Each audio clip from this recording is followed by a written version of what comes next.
एकता का प्रकाश इतना शक्तिशाली है, एकता का प्रकाश इतना शक्तिशाली है कि वह संपूर्ण पृथ्वी को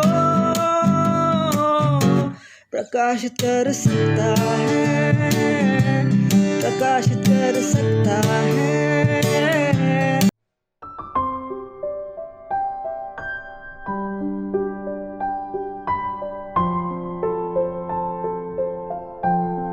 नमस्कार विद्यार्थी मित्र मैत्रिणींनो, मॉड्यूल 2 मध्ये तुम्हा सर्वांचं मनापासून स्वागत आहे। या मॉड्यूल 2 मध्ये आपण विकास म्हणजे काय, शाश्वत विकास म्हणजे काय आणि एक ग्राम विकास ह्याच्याबद्दल चर्चा करणार आहोत आणि ऑफकोर्स तुमच्या प्रोजेक्ट बद्दल सुद्धा। तो चला तर मग विचार करूया, तुमच्या मते विकास म्हणजे नक्की काय?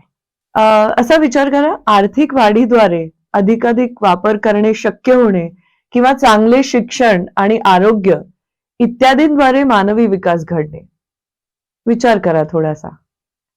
किंवा आर्थिक वाढीद्वारे अधिकाधिक गोष्टींचा उपभोग घेण्यास सक्षम असणे किंवा उत्तम शिक्षण आणि आरोग्य इत्यादीद्वारे मानवी विकास साधणे। काय बरं, विकास म्हणजे नक्की काय असू शकतो? त्यानंतर आणखीन एक प्रश्न तुमच्या मनात येऊ शकतो, तो म्हणजे शाश्वत विकास ज्याला म्हणतो। इंग्रजीमध्ये आपण त्याला सस्टेनेबल डेव्हलपमेंट असं म्हणतो।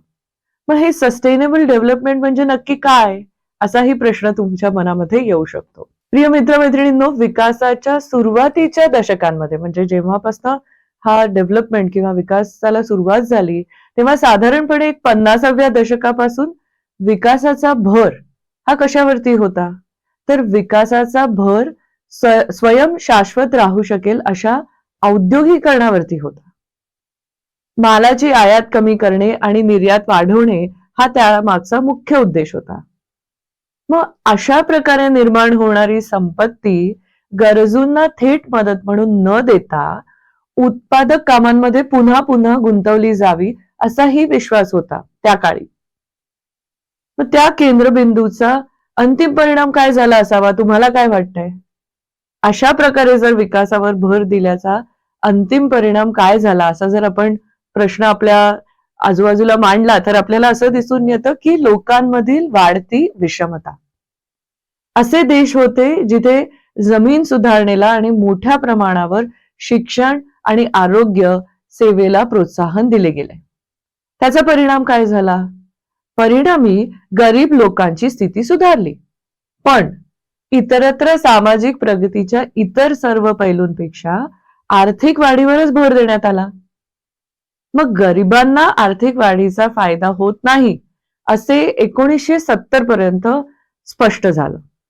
या मागची कारण होती शिक्षणाचा अभाव होता, वाईट आरोग्य होतं, अयोग्य पोषण होतं आणि केवळ श्रीमंत लोकांनाच अनुकूल असलेली अशी धोरणं जी होती ती त्या काळी लागू केलेली होती। मग लाखो गरीब लोकांच्या मूलभूत गरजा पूर्ण करणे हे विकासाचे उद्दिष्ट असले पाहिजे, असा निर्णय शेवटी 70व्या दशकाच्या मध्यापर्यंत युनायटेड नेशन्स मध्ये घेतला गेला, संयुक्त राष्ट्र ज्याला आपण म्हणतो। मग त्यामध्ये काय विचार केला गेला? त्यामध्ये असं म्हटलं गेलं की अन्न, शिक्षण, आरोग्य, घर आणि स्वच्छता यासारख्या मूलभूत गरजांचा समावेश केला जावा, असं त्यामध्ये त्या ठराव पास केला गेला आणि त्या ठरावामध्ये म्हटलं गेलं। दुर्दैवाने अनेक राष्ट्रांनी जनतेसाठी काही मूलभूत स्त्रोत प्रदान करण्यासाठी वरून खाली म्हणजे टॉप डाऊन पद्धतीला प्राधान्य दिले। वरून सगळे निर्णय येतात आणि त्याची अंमलबजावणी खालच्या सर्व स्तरांवरती केली जाते, अशा प्रकारच्या पद्धतीला प्राधान्य दिलं आणि गरीब लोकांचे अभौतिक गोष्टींमध्ये सक्षमीकरण व्हावे याकडे दुर्लक्ष केलं। मग पुढे कर्ज फेडण्याच्या आर्थिक संकटामुळे 80व्या दशकापर्यंत सार्वजनिक स्त्रोत कमी केली गेली आणि आर्थिक सुधारणा मुक्त बाजार पद्धतीमध्ये विकसित झाल्या। मग ह्याचा परिणाम काय झाला? परिणामी आर्थिक लाभ गरिबांपर्यंत पोहोचेल अशी आशा होती, पण हा एक चांगला विचारच ठरला. कारण काय झालं, मुक्त बाजारामुळे ज्यांच्याकडे आहे आणि ज्यांच्याकडे नाही, म्हणजे ज्यांच्याकडे भरपूर धन आहे आणि ज्यांच्याकडे खूप कमी धन आहे किंवा संपत्ती आहे, यांच्यामधलं जे अंतर आहे ते वाढतच गेलं. सो त्यानंतर एक ब्रंटलँड म्हणून रिपोर्ट आला, एक अहवाल आला, ज्यामध्ये असं सांगितलं गेलं होतं की लोकांच्या मूलभूत गरजा पूर्ण करणे हा शाश्वत होण्यासाठी विकासाचा अत्याधुनिक मार्ग असावा. परत एकदा सांगते की जर आपल्याला विकास साध्य करायचा असेल आणि तो शाश्वत विकास हवा असेल, तर सगळ्यात पहिली गोष्ट कुठली जी महत्वाची आहे ती म्हणजे लोकांच्या मूलभूत गरजा पूर्ण झाल्या पाहिजे. अशा प्रकारे शाश्वत विकासाची नवीन संकल्पना मांडली गेली. मग काही विचारवंत आहेत, ह्या विचारवंतांच्या मते शाश्वतता म्हणजे कधीही न घटणारे भांडवल. ओके, कधीही न घटणारे भांडवल. हे केवळ आर्थिक आणि मानवी भांडवल आहे असं नाही, तर नैसर्गिक भांडवल सुद्धा त्याच्यामध्ये आपल्याला विचार करणं गरजेचं आहे. म्हणजेच काय, मानवासाठी पृथ्वीचे किती मूल्य असू शकेल ह्याची आपल्याला कल्पना येते. त्यामुळे जर आपण कधीही न घटणारे भांडवल असा शाश्वततेचा नियम म्हणून विचार केला, तर नैसर्गिक भांडवल किती घटते यावर अवलंबून मजबूत शाश्वतता किंवा कमकुवत वीक सस्टेनेबल डेव्हलपमेंट असं असू शकतं. कारण अनेक पर्यावरणीय मालमत्ता आहेत ज्यांना माणूस परत आणू शकत नाही. भारतीय अर्थशास्त्रज्ञ आणि नोबेल पारितोषिक विजेते अमर्त्य सेन, तुम्ही त्यांच्याबद्दल ऐकलं असेल, वाचलंही असेल, यांनी 1990च्या आसपास मानवी विकासाची संकल्पना मांडली, ज्यामध्ये ते काय म्हणाले की माल वस्तूंना मौल्यवान न मानता त्यांच्याकडे आरोग्य, ज्ञान, स्वाभिमान आणि समाजात सहभागी होण्याची क्षमता सुधारण्यासाठीचे एक साधन म्हणून बघितले पाहिजे. मग या यादीमध्ये UNDP म्हणजे the united nations development programme म्हणजे संयुक्त राष्ट्र विकास कार्यक्रमने आणखीन काही गोष्टी त्यामध्ये त्यांनी अंतर्भूत केल्या. त्याच्यामध्ये कोणत्या कोणत्या गोष्टी होत्या? आयुर्मान, साक्षरता आणि उत्पन्न, हे सुद्धा त्यांनी या विचाराला जोडले. हे सर्व एकत्रितपणे UNDPच्या मानव विकास म्हणजे ह्युमन डेव्हलपमेंट इंडेक्स निर्देशकांचे प्रतिनिधित्व करतात.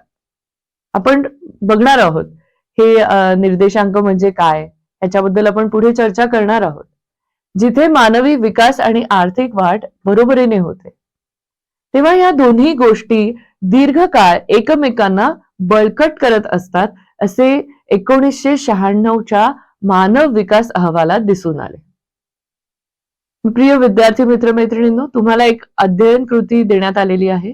तुमच्या अध्ययन जोडीदारासोबत तुम्हाला चर्चा करायची आहे आणि अशा काही पर्यावरणीय संपत्तीची उदाहरणं द्यायची आहेत की जर ही संपत्ती संपली तर माणूस ती संपत्ती कधीही पुन्हा पुनर्जीवित करू शकणार नाही किंवा पुन्हा आणू शकणार नाहीये. ही सदर कृती करण्यासाठी तुम्हाला ऑफकोर्स क्रिएटिव्ह थिंकिंग हे जे कौशल्य आहे, सॉफ्ट स्किल, ते वापरायचं आहे.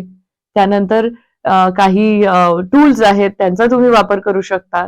त्याचबरोबर तुम्ही इंटरनेटचा पण वापर करून ह्या पर्टिक्युलर जो तुम्हाला सांगितलेला आहे विषय त्याच्यावरती काही माहिती शोधू शकता. मग तुमच्या उदाहरणांमध्ये नक्कीच ओझोन थर पुन्हा निर्माण करणं हे पॉसिबल नाहीये, हे नक्कीच आलं असेल. किंवा विषुववृत्त प्रदेशातून पृथ्वीच्या ध्रुवावर उबदार पाणी वाहून नेणारे महासागरी प्रवाह तयार करणे आणि तिथून उष्ण कटिबंधात थंड पाणी परत आणणे, अशी काही उदाहरणं सुद्धा तुम्ही मे बी विचार केला असेल किंवा शोधली असतील. कारण हे जर संपलं तर हे पुन्हा कधीच होऊ शकणार नाही. अशा प्रकारे सागरी प्रवाह जागतिक हवामान नियंत्रित करतात आणि पृथ्वीच्या पृष्ठभागावर पोचणाऱ्या सौर किरणोत्सर्गाचे अनियमित वितरण कमी करतात. मग आपल्या जीवनाला आधार देण्यासाठी पर्यावरण काय करते आणि आपण नैसर्गिक पर्यावरणाचे संरक्षण कसे करू शकतो, किमान हे तरी आपण समजून घेऊ शकतो, नाही का? मग या सगळ्या नैसर्गिक संपत्तीचा आपण केवळ आपल्या वापरासाठीच्या वस्तू आणि सेवांचा संग्रह म्हणून विचार करायचा का? अजिबात नाही. मग प्रिय मित्रमैत्रिणींनो, तुम्हाला काही अधिक वाचन साहित्य पण दिलेलं आहे, काही व्हिडिओज दिलेले आहेत. ते व्हिडिओज तुम्ही बघायचे आहेत आणि त्याच्यानंतर तुमचे स्वतःचे काही मुद्दे तुम्ही लिहून काढायचे आहेत.